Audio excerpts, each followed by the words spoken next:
friends, welcome to my channel. I hope everyone is doing well. Today we are going to solve another very important binary tree related coding question. It's on Leetcode 250, count univalue subtrees. So let's start, guys. Given a binary tree, count the number of univalue subtrees. A univalue subtree means all nodes of the subtree have the same value. For example, they have given one example here. So you can see that in this example, you will see that there are 4 univalue subtrees. So which are they? So this 5 is univalue subtree. Just this 5 is another subtree. The 5, which is a leaf node, is a univalue subtree in itself, right? And a subtree which starts with this 5 again has a univalue subtree because 5 and 5, right? So there are 4 subtrees here that are univalue subtrees. Okay, so this is what we want to find out. So I created some nice examples so that we can discuss this more. So let's take a look at this another example here, right? So here you will see that there are 5 different univalue subtrees. So which are they? So this leaf node is always a univalue subtree. Okay, so this 10 10 10 10, so these four are univalue subtrees. Okay, and this 10 this subtree which is 10 10 10 is also a univalue subtree because in this subtree all the values are same value, right? 10 10 10. So it means that this is the fifth subtree which has a univalue subtree. Okay, so the answer is 5 in this case. Okay, there is another example I created which is similar one. So again the leaf node is always a univalue subtree, right? So 10 10 10 10, so there are 4 univalue subtrees, but here also this subtree is also univalue subtree because 10 10 and 10, so all the values are same, right? And this 10 10 and 10 also again a univalue subtree, so total 6 univalue subtrees are here. Okay, so we will test out these trees, in our code. So I hope you understood the concept of what a univalue subtree is with these different examples that I shown you, right? So it means that whenever you have a leaf node, right, whenever you have a leaf node, you will always return true basically because that is always a univalue subtree. Okay, so for example, and let's say you want to check for this node whether this is actually a univalue subtree or not. How you will check? This value 10 and its left and right child value should be univalue subtree basically, right? So it should match with a 10, right? So then only you can say that this complete subtree will be a univalue subtree, right? So this 10 and 10, 10 and 10 all are matching. So in or are equal values, I mean to say. So in that case, you can say that this is a univalue subtree. Okay. So obviously how we can write down this code, then we have to use a recursion here, right? And the base case for the recursion is that, let's say you are checking for this leaf node, your left and right value is null, so always this one will return you true. Okay, so it means that for the leaf node you will always say that it's a univalue subtree because it has only one node in it, right? When you are checking, and then you will give true from here, you will say true from here, and you will check this current value 10, right? This 10 value, and if these 10 values are matching, then you can say that it's a complete univalue subtree. Okay, so let us discuss this more through the code, then it will be more clear, guys. Okay, so answer is 0 in the beginning, right? So this is just a variable. Answer is basically total number of univalue subtrees that we have, right? So count univalue subtrees is the method we are implementing. A root node is given to us. We have a recursive method is univalue. It takes a tree node which is a root in the beginning, and it will take one value. So value will be the we'll consider infinity, which is integer dot max value, right? So this is the basic method that we have here, right? This is the recursive method that actually gives you the that actually calculates the total number of univalue subtree. So it takes a node which is root and it takes a value. Okay, this is the base case of recursion. So whenever your root is null, it means that you will always return true in that case, correct? Here very important. Okay, now your root is not null, right? Root is not null. For example here, right? For example, in this 10, let's say 10, right? It's not null. Then what you have to do? You have to check if you have to go to the left part, root dot left with root dot value, right? And you have to go to the right part, root dot right and right root dot value, right? you will have to check on both left side and right side they are univalue or not, basically. Okay, you understood, right? You have to check both on the left side of this 10 and right side of this 10 whether they are univalue or not. If they are univalue, then you will have to increment your answer by 1. It means that you found one more univalue subtree. Okay, and what you will have to do, you will check your root dot value should be equal to the value. Okay, root dot value should be equal to value, then only it's a univalue subtree. Okay, so this is how you can do. So this is essentially a recursive call on the left side with your root value and on the right side of the root with your root value, right? That's what you take. So for example, you take 80, you go here, right? So it will only give you one from here, one from here, but for 80 you will not get that one here. You understood, right? For 80, because why? Because 80 and 10 and 10, they are not matching, actually they are not same, right?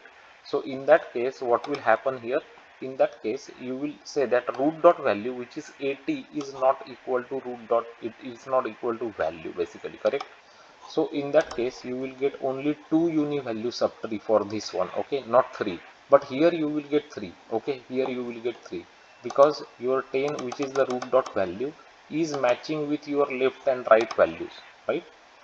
You understood, right? So root dot value is matching with your value. Okay, value, what value you will get here? You will get 10 in this case.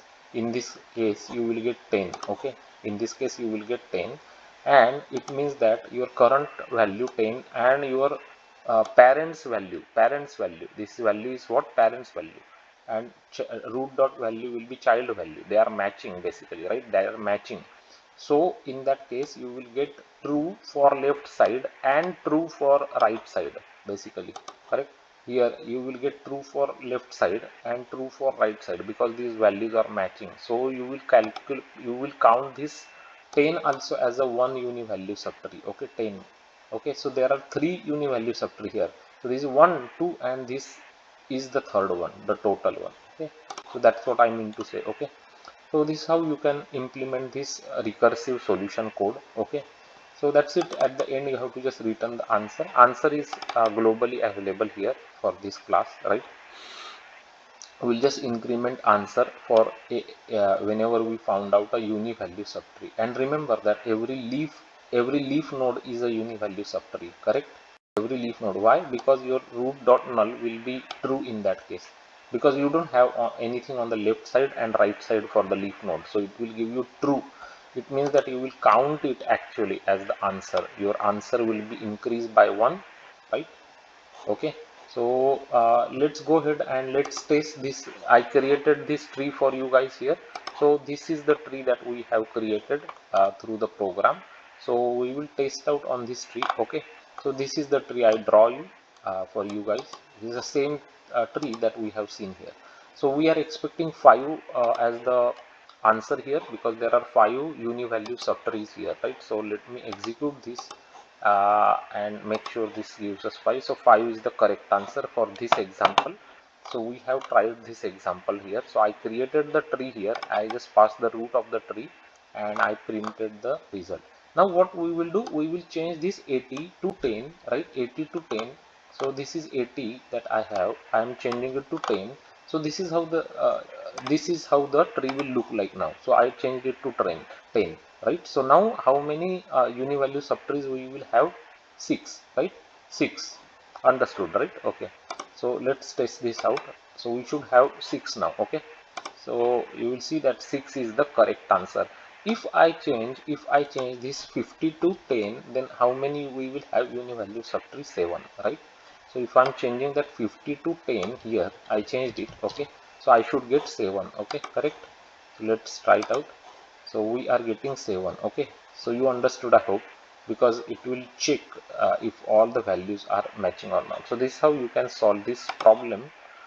It's on Leetcode, a very popular question. Again, count univalue subtrees. It's a Leetcode 250 question. Okay, so I hope you understood this clearly. This, and with these different examples that I created for you, help you understand the concept of Univalue Subtree, and also you understood how we have used recursion here to solve this coding problem. Okay, so many times your maximum binary tree related coding problems you can easily solve by using recursion. So make sure you practice recursion and with different cases, right? So there are lots of examples for recursion that uses recursion, right? And DFS, right? So for example, in order traversal, pre-order traversal, post-order traversal, try out everything because this is very important from interview perspective. Make sure you know all these traversals of a binary tree. Also make sure you know binary search tree also very well. That is also very important data structure from interview perspective. So guys, that's it for today. Guys, it takes lots of time, efforts and creativity to come up with these examples to create these images for you. So if you really want to appreciate our efforts that we are taking for you guys here, then please subscribe to our channel now. Definitely give a like for our video and share this video with all your friends. Click on the bell notification icon button so you won't miss any important postings from our channel. On this channel, we create content and videos to help others learn more concepts of computer science, programming, data structures, and algorithmic paradigms. We have more than 600 different solved coding problems available for you. Those are selective problems. Those are asked by big companies in their interviews, such as Amazon, Apple, Microsoft, Google, Meta, Yahoo, and a lot of big companies. So make sure you go and practice those problems. The important playlist that I want to mention that you should watch right now from our channel includes graphs, matrices, binary search trees, binary trees, problems solved by using binary search, dynamic programming, recursion, memoization, how to use and apply BFS and DFS on graphs, matrices and trees. There are very important data structures related playlist also we have created guys for you that include stacks, queues, priority queues, min heap, max heap, arrays, array list, linked list. Everything is here guys, so don't miss out on those important problems. Those are very important from interview perspective, will help you learn more concepts of computer science programming. If you are a Java consultant, we have very important videos that discusses frequently asked Java telephonic interview questions and how to answer them. So just do a search on our channel, you will find those telephonic interview questions also. And we have compiled all Java core questions, Java J2E questions, Spring related questions. So everything is here guys. So do check out our playlist. You will definitely learn a lot by watching those videos. And thanks for watching this video. Have a great day ahead.